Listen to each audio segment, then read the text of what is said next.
अस्सलाम वालेकुम everyone, welcome back to my channel. I hope you all are doing well.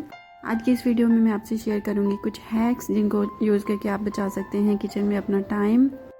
जितनी भी दालें चने आपके पास हैं इन सबको कर लें बॉयल और फ्रिज में कर लें स्टोर। फिर फ़ौरन से निकाल के चावल बनाए, चाट बनाए या फिर डालें। हैक गर्मी में बहुत काम आएगा क्योंकि जिस तरह की गर्मी पड़ रही है किचन में खड़े होकर काम करना बहुत ही हो गया है मुश्किल।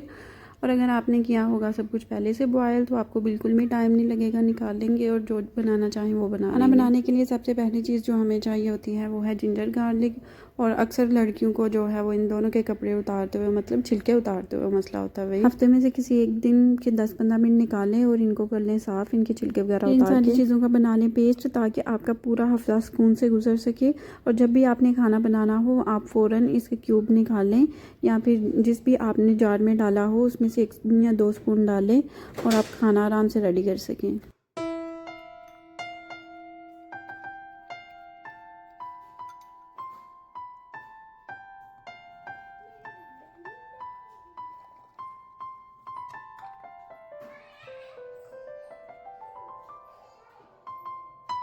गार्लिक थोड़ा सा हार्ड होता है और जब भी इसको चॉपर या मशीन में डालें तो ये इतनी आसानी से इसका पेस्ट नहीं बनता। तो इसलिए अगर आप इसमें थोड़ा सा सिरका ऐड कर लेंगे तो उसके साथ आपका आसानी से पेस्ट भी बन जाएगा और सिरके के साथ जो है वो ख़राब भी नहीं होगा आपका पेस्ट और ना ही फिर इसमें स्मेल बनेगी। आप चाहें तो गार्लिक का अलग से पेस्ट बना लें और जिंजर का अलग से पेस्ट बना लें और अगर चाहें तो इन दोनों का इकट्ठा पेस्ट भी बनाकर उनको एक जार में डाल सकते हैं। आप अगर चाहें तो इनको क्यूब्स में भी जो है वो फ्रीज़ कर सकते हैं और फ्रीज़ करने के बाद जिप लॉक बैग में डाल के तो आप इनको फ्रीज़ कर सकते हैं। मुझे दुबई में शिफ्ट हुए अभी थोड़ा टाइम ही हुआ है तो मेरे पास उस तरह से मुकम्मल सामान नहीं है, मेरे पास क्यूब्स नहीं थे, अदरवाइज़ मैं भी इनको क्यूब्स में ही फ्रीज़ करती। मेरा पेस्ट यहाँ पर रेडी हो गया था और मैंने उसको जार में फ़िल कर लिया था। अब मैं आराम से पूरा वीक इसको यूज़ कर सकती हूँ। जिधर पहले खाना बनाने में एक पूरा घंटा लगना था अब उधर मुझे 40 मिनट लगे। यहाँ पर आ जाता है अब थर्ड हैक।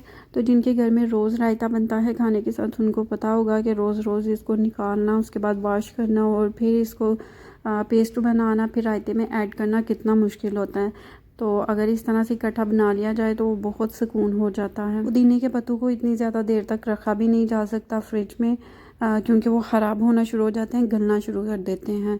तो इसलिए इस तरह से पेस्ट बनाया हो तो वो बहुत आसानी रहती है और इस तरह पुदीना जो है वो ज़ाया होने से भी बच जाता है।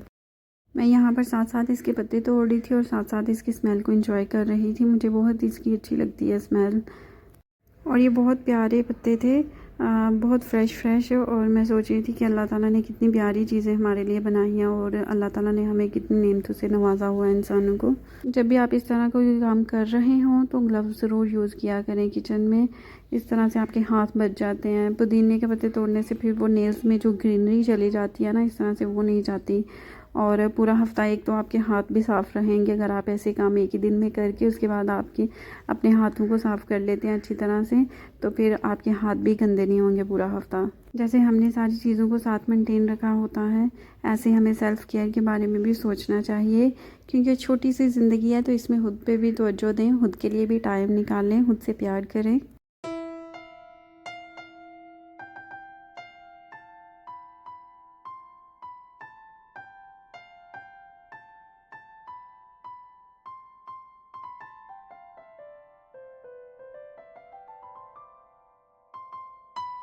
अगर आपके घर में स्पाइस के बगैर रायता खाया जाता है तो फिर आप इसमें ग्रीन चिलीज़ जो है वो ऐड ना करें और अगर आपके घर में स्पाइसी रायता खाया जाता है तो फिर आप इसमें ग्रीन चिलीज़ भी साथ ऐड कर लें और इसको जो है वो पेस्ट बना लें अच्छे से।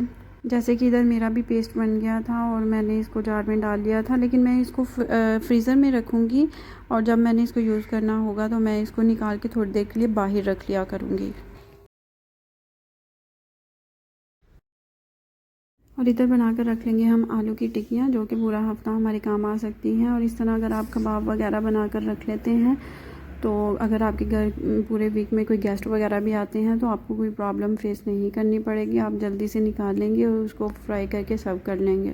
स्पेशली जब आपके घर में कोई वेजिटेरियन हो या फिर आपकी फ़ैमिली में कोई वेजिटेरियन हो तो ये आलू की टिक्कियाँ आपके बहुत काम आती हैं क्योंकि हमारी फैमिली में ऐसे बहुत सारे लोग हैं तो इस वजह से मुझे इस चीज़ का आइडिया है। सुबह ब्रेकफास्ट में भी ये पराठे के साथ आलू की टिक्कियाँ खाने का बहुत मज़ा आता है, और राइस के साथ भी अगर आप खाते हैं तो ये बहुत अच्छा इनका टेस्ट आएगा।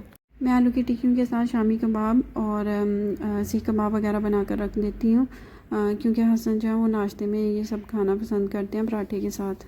मुझे बहुत आसानी रहती है, सुबह उठ के मॉर्निंग में मैं बस पराठा वगैरह बनाती हूँ और साथ ये फ्राई करके, एग फ्राई करके, तो नाश्ता रेडी हो जाता है। मेरा सारा जो सामान था वो रेडी हो गया था, और इधर बस मैं टिक्कियों को शेप दे लूँगी।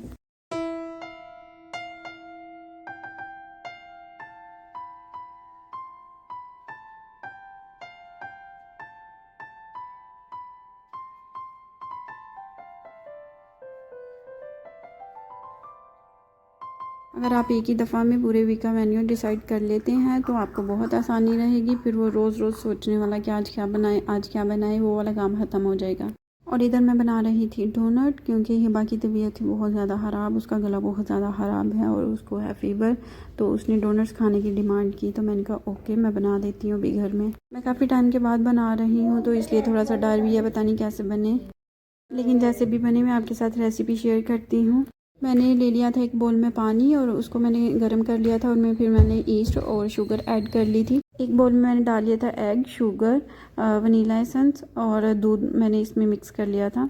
सारी चीज़ें इसमें ऐड करके मैं फिर कर लूँगी इसको मिक्स। और जब भी कोई बड़ा भी बीमार हो या छोटा, तो मुँह का टेस्ट ख़राब हो जाता है, फिर डिफरेंट चीज़ खाने को दिल करता है कि कुछ खाएँ जिससे हमारा जो है वो मुंह का टेस्ट अच्छा हो जाए। और यहाँ पर हिबा की कफ़ की आवाज़ थी, उसको इग्नोर करिएगा।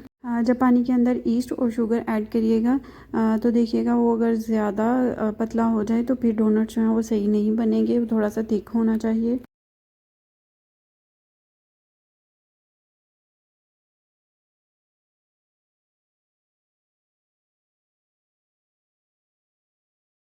जब विशाल छोटी थी तो मैं अक्सर उसके लिए डोनट्स बनाया करती थी, लेकिन बीच में काफ़ी देर जो है मैंने छोड़ दिए हुए थे, और अभी फिर हिबा जो है वो ज़िद पकड़ के बैठी थी कि नहीं आप मुझे डोनट्स ही बना के दें।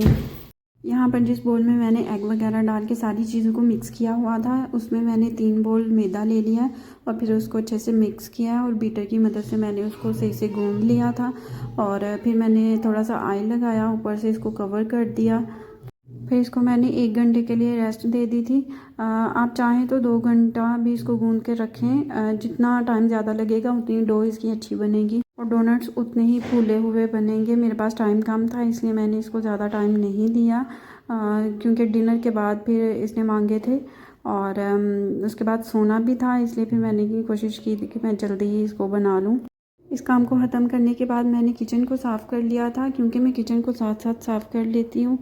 मुझसे गंदे किचन में काम नहीं होता, और इसलिए मैं कोशिश करती हूँ कि मैं साथ साथ ही चीज़ों को समेटती जाऊँ बाद में, ताकि ज़्यादा जो बर्डन है वो ना आए मेरे पे। और ये टाइम बचाने का बहुत अच्छा तरीका भी होता है, जब आपका एक काम हो रहा हो और आप उस साथ ही उसके साथ दूसरा काम अपना ख़त्म कर लें, तो इस तरह से आपको ज़्यादा बर्डन भी नहीं फ़ील होता।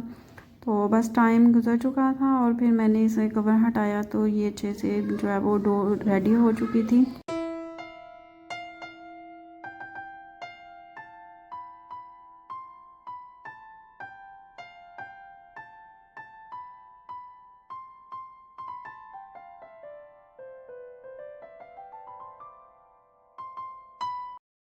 यहाँ पर मैंने इसको गोल बेल लिया था।